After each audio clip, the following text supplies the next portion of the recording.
Graça e paz, irmãos. Reverendo Carlos Lima, pastor efetivo da Igreja Presbiteriana de Fontinha, uma igreja que ama você. Quero convidar a você que, neste momento, entre em íntima comunhão conosco e com Deus, para que possamos compartilhar da palavra de Deus, mas também orar, buscar a presença do Senhor.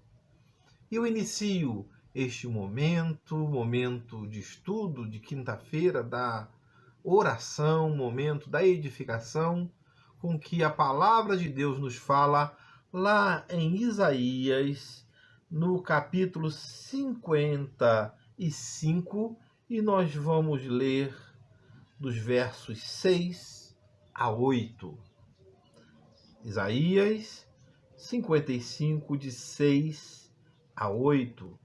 Buscai ao Senhor enquanto se pode achar, invocai-o enquanto está perto. Deixe o ímpio o seu caminho e o homem maligno os seus pensamentos, e se converta ao Senhor, que será compassivo. Torne para o nosso Deus, porque é grandioso em perdoar.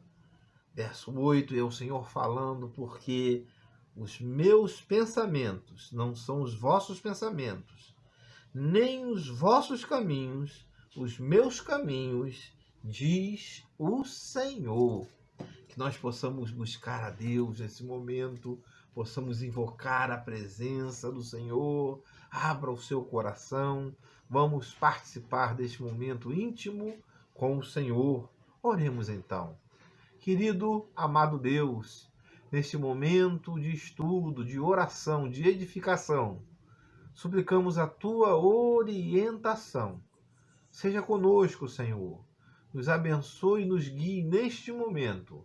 Assim oramos, em um nome do Senhor Jesus, na força, na consolação do Espírito Santo. Amém. Querido, querida, vamos agora nos preparar para o estudo da Confissão de Fé de Westminster, compartilhando, vivenciando os ensinamentos dessa mensagem que será musicada aos nossos corações. Que Deus já prepare o seu coração. Amém.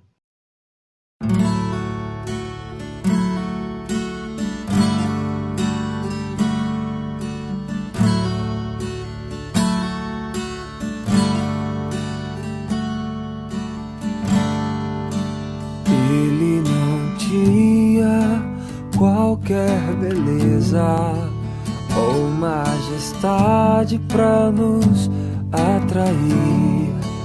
Nada havia em sua aparência para o desejarmos,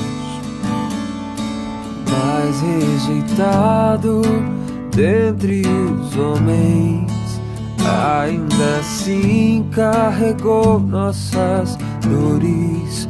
O seu castigo nos traz paz, e a esperança não se esvai. A oferta pela culpa Ele ofereceu para satisfazer o Criador.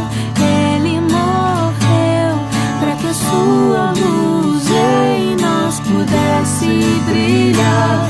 O Filho do amor se entregou em nosso lugar.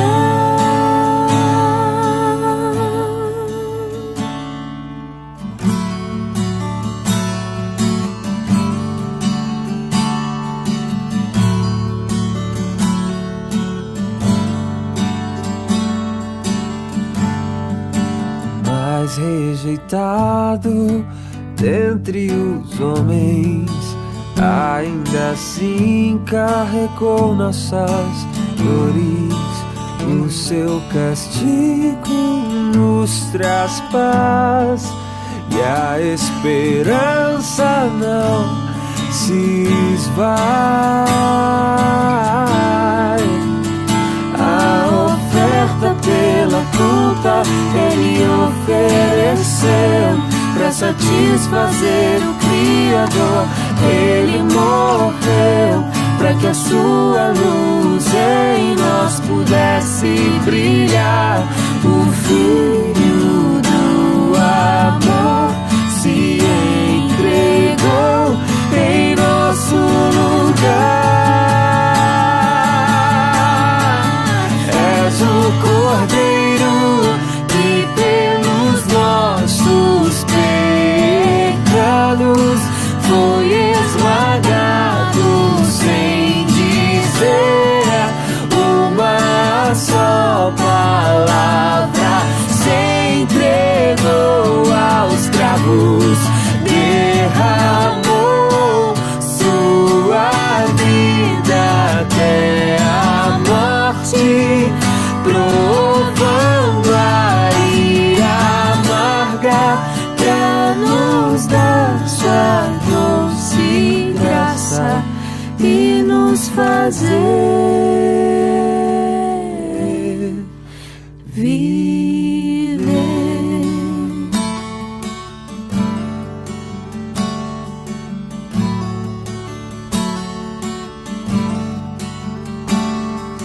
La la la, la la la, la la la, la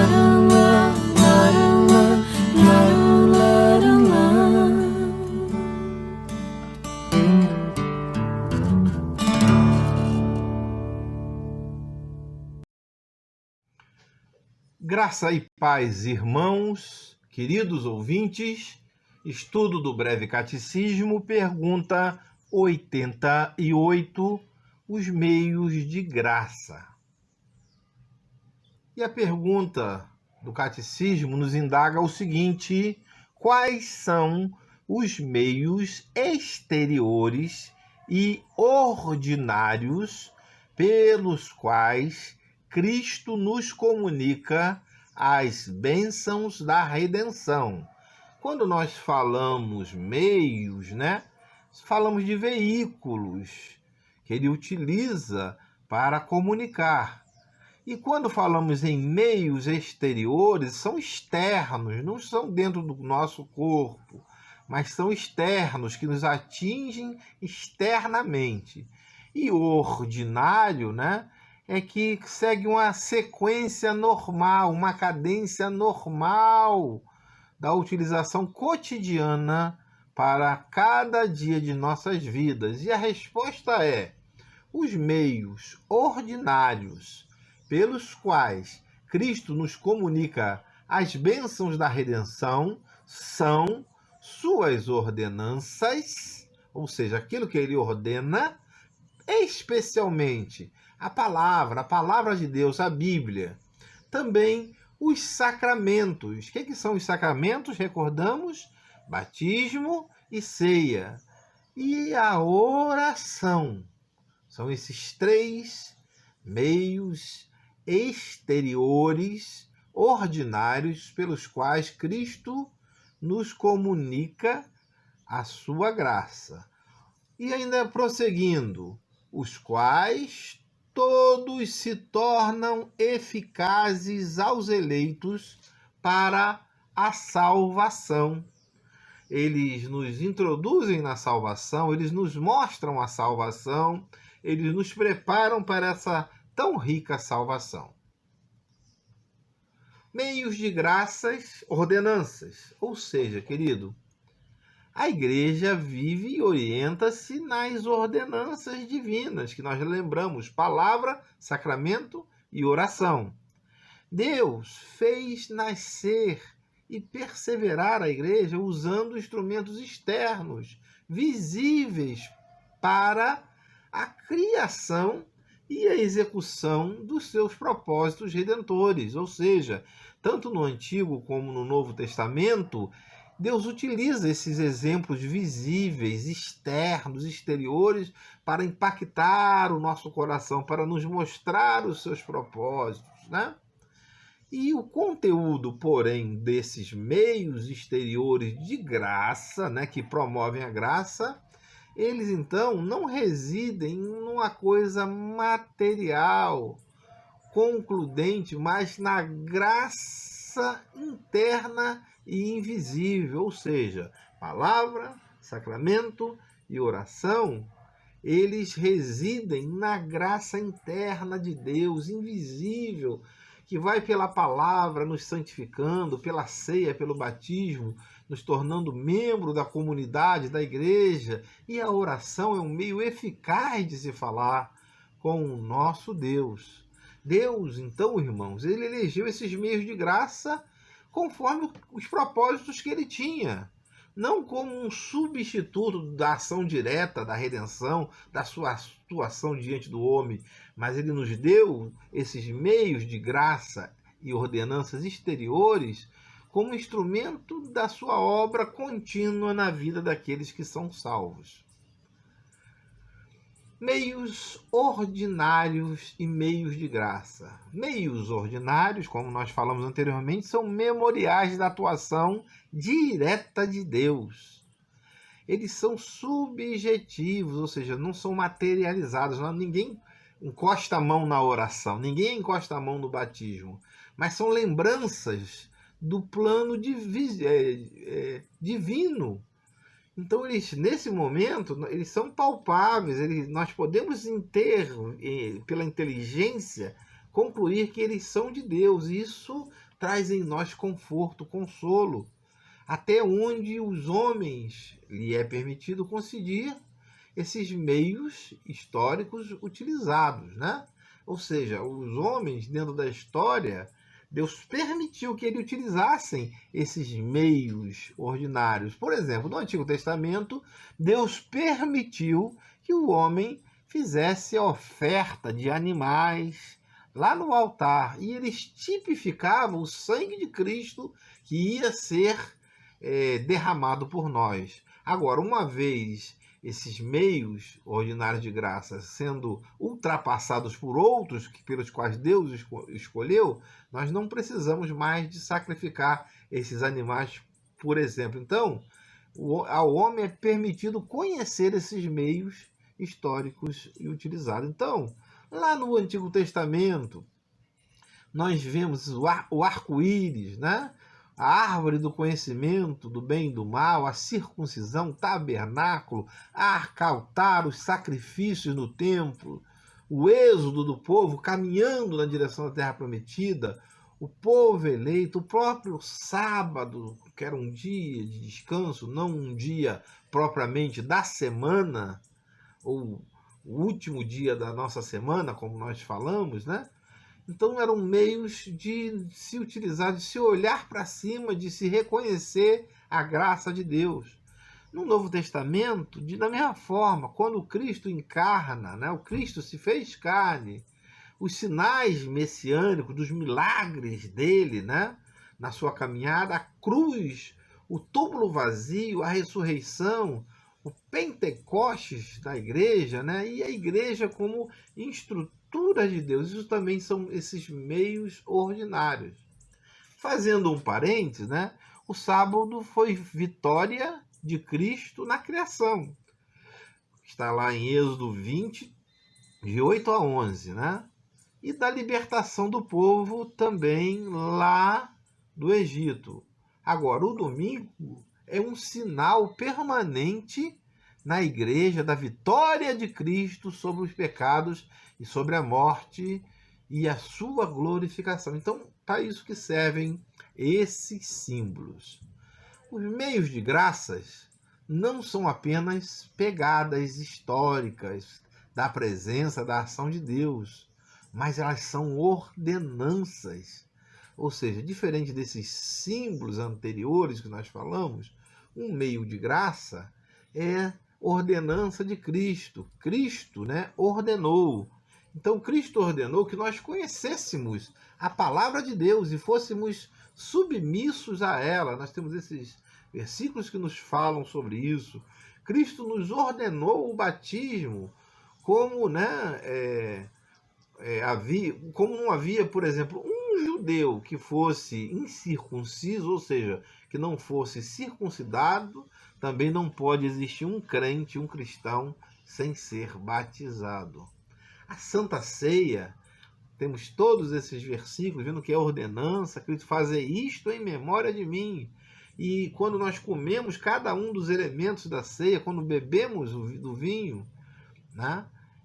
Seguido sempre daquela ordem do mestre, né? Tomai, comei, tomai, bebei. É ordem, é ordenança.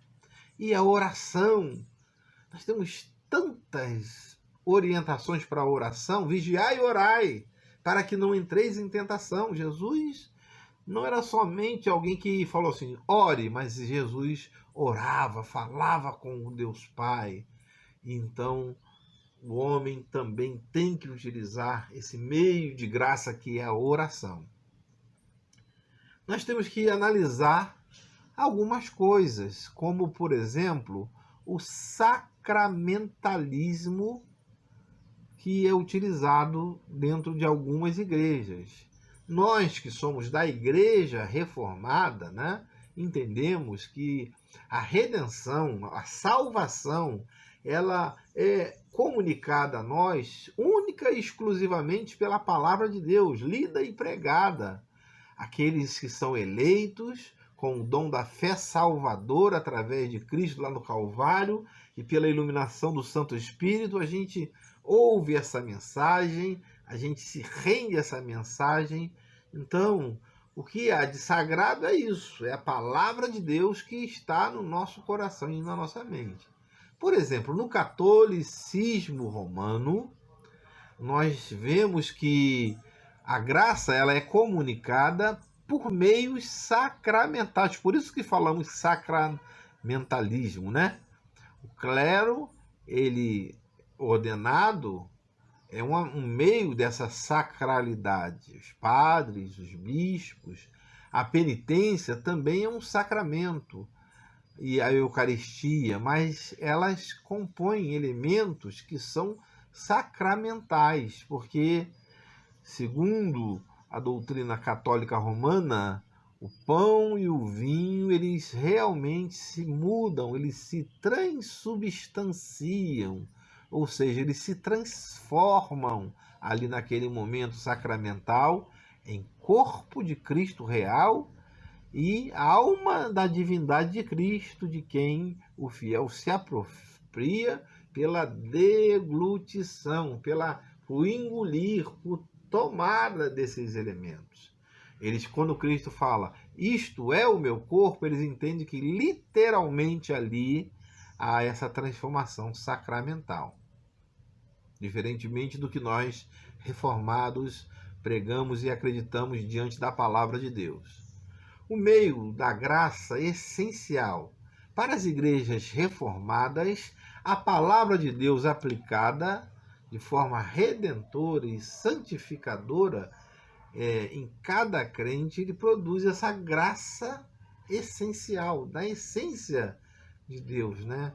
E é da palavra que nós buscamos e temos esta essência, porque Cristo, como nós vamos ver na outra semana, é a palavra encarnada. Amém, irmãos? Gostaria de fazer esta avaliação com cada um de vocês. O que são os meios de graças? E cite exemplos de meios de graça no Antigo e no Novo Testamento, tá bom? Que Deus abençoe você. Vamos, a partir de agora, então, entrar na nossa reunião de oração. Fique na paz de Cristo. Um abraço. Finalizando agora, querido, essa nossa participação, entramos agora na nossa reunião de oração.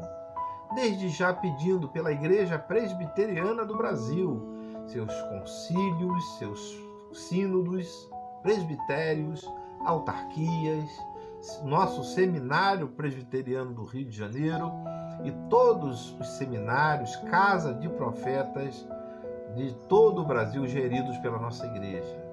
No Vamos pedir pelo presbitério de Bento Ribeiro, nosso presbitério, e agora, em particular, a nossa igreja da Fontinha, para que o Senhor nos abençoe profundamente, para que nossa igreja possa cumprir a sua missão de evangelizar.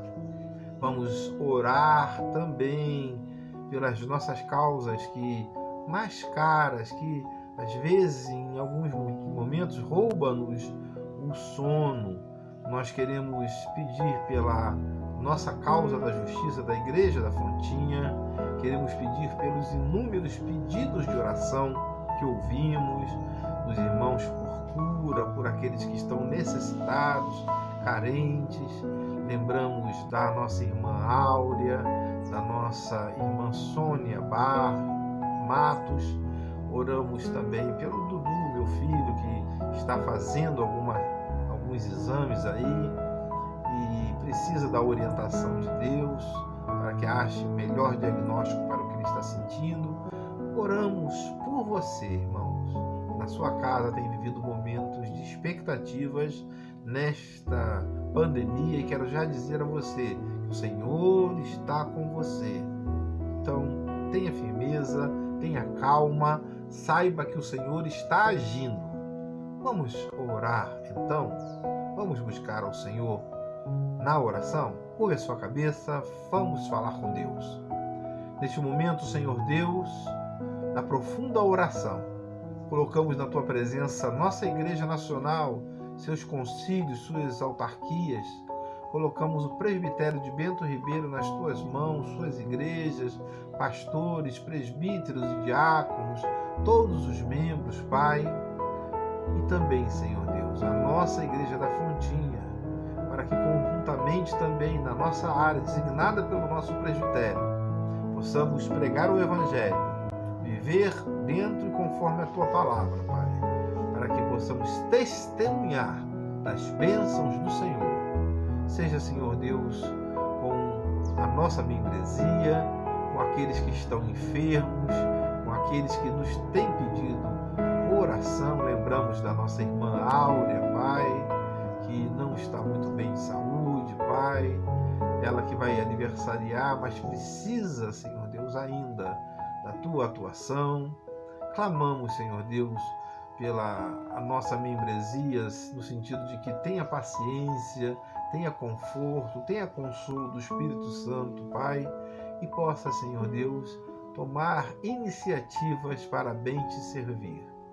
Ó Senhor Deus, seja conosco, seja com as nossas questões na justiça. Levanta aquele que está aflito, afastado, longe do Teu Evangelho, dá forças, redobra o vigor, Pai, para que esse Teu servo ou Tua serva possam crescer, ter testemunho, ter vida espiritual. Nós colocamos todas as coisas nas Tuas mãos, em nome do Senhor Jesus, na força do Espírito Santo. Amém. Que Deus abençoe você rica e abundantemente. Receba a bênção da parte do Senhor. Que a graça do nosso Senhor e Salvador Jesus Cristo, o amor de Deus e a comunhão do Espírito Santo sejam com todos vós e com todo o povo do Senhor agora e pelos séculos dos séculos. Amém. Que Deus abençoe você. Até domingo, uma semana ainda, final de semana ricamente abençoado na paz de Cristo. Amém.